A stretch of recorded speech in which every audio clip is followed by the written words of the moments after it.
6월 16일 금요일입니다. 교와 함께 만드는 시편 묵상, 시편 36편, 주의 날개 그늘 아래에 피하나이다 라는 주제로 말씀을 나누겠습니다. 먼저 기도로 시작하십시오. 낭독을 들은 후 일리에 읽기 바랍니다. 꾸준한 용성을 여는 당신의 삶을 변화시킵니다. 첫 번째, 시편 낭독. 시편 36편 낭독자는 장덕순 집사님입니다.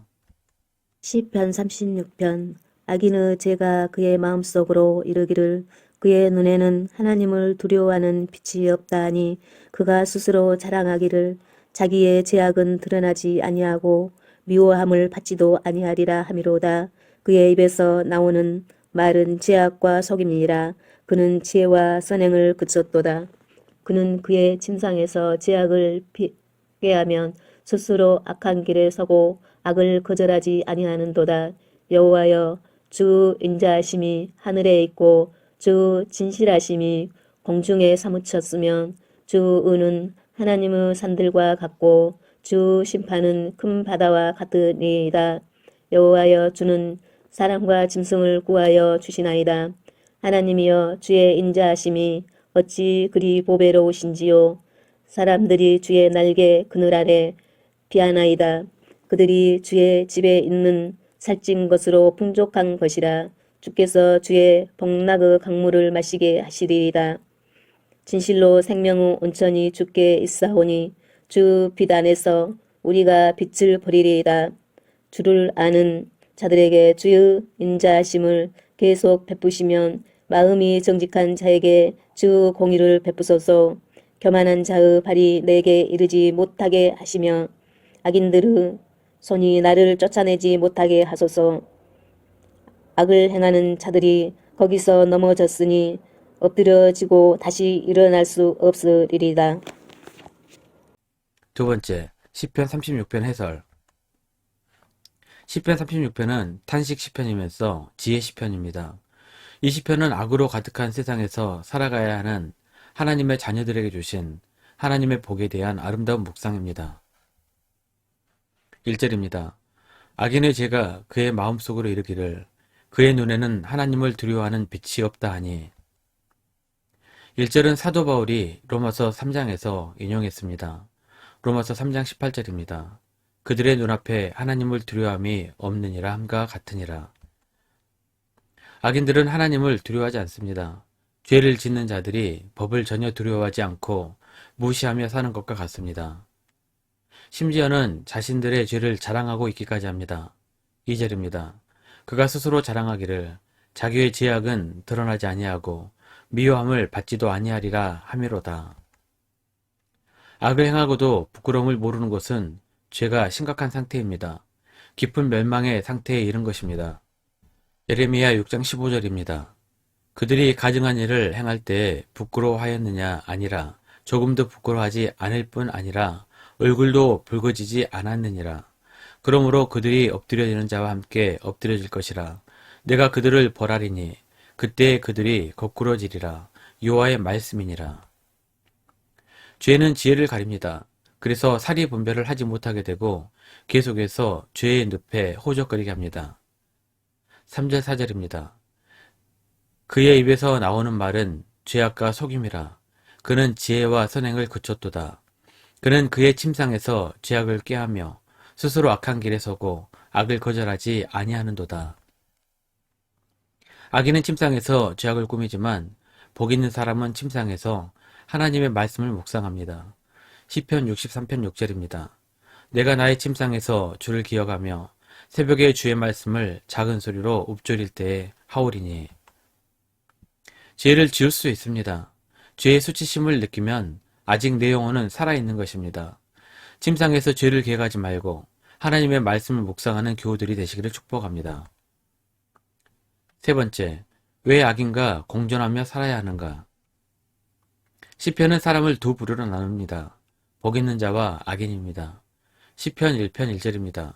복 있는 사람은 악인들의 길을 따르지 아니하며 죄인들의 길에 서지 아니하며 오만한 자들의 자리에 앉지 아니하고. 복 있는 사람과 악인은 이 세상에서 함께 공존합니다. 마태복음 5장 45절입니다. 이같이 한즉 하늘에 계신 너희 아버지의 아들이 되리니 이는 하나님이 그 해를 악인과 선인에게 비추시며 비를 의로운 자와 불의한 자에게 내려주심이라. 악인의 존재는 복 있는 사람들에게 늘 위협이 됩니다. 만약 악인들이 죄를 짓고도 멀쩡하게 살고 있거나 혹은 형통하게 산다면 신실한 그리스도인들도 자칫 잘못하면 유혹을 받게 됩니다. 저렇게 살아도 되는구나 착각하게 되고 악인들의 형통을 부러워하며 악인들의 삶을 따라가게 될 위험이 다분히 있을 수도 있습니다. 하나님께서 악한 자들을 바로 심판하시면 좋을 텐데 왜 악인들과 함께 공존하게 하실까요? 마태복음 13장 26절에서 28절입니다.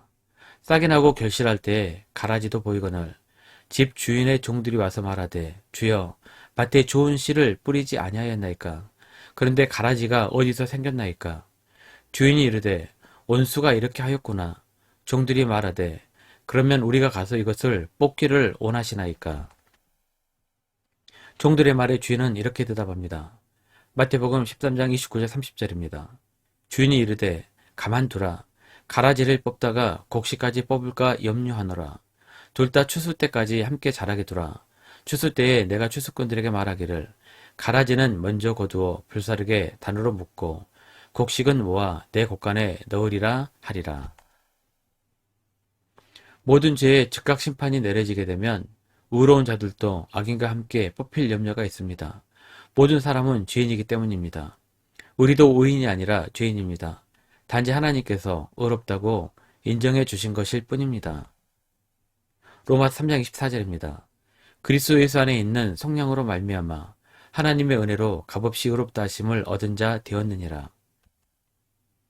추수 때까지 기다리시는 것은 악인을 위함이 아니라 인간의 변화를 위해 오래 참으시는 하나님의 은혜입니다. 뿐만 아니라 하나님은 당신의 자녀를 사랑하시기 때문에 기다리시는 것입니다. 악인과 공존하며 이 땅을 살아가는 성도들은 주의 인자하심이 임재하는 곳에서 힘을 얻어야 합니다. 7절 8절입니다.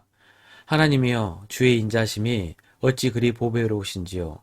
사람들이 주의 날개 그늘 아래에 피하나이다. 그들이 주의 집에 있는 살찐 곳으로 풍족할 것이라. 주께서 주의 복락의 강물을 마시게 하리이다.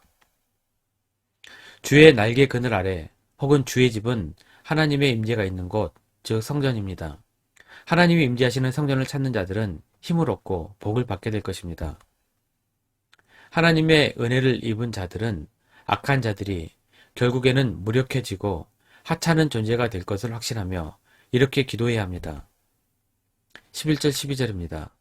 교만한 자의 발이 내게 이르지 못하게 하시며 악인들의 손이 나를 쫓아내지 못하게 하소서. 악을 행하는 자들이 거기서 넘어졌으니 엎드러지고 다시 일어날 수 없으리이다.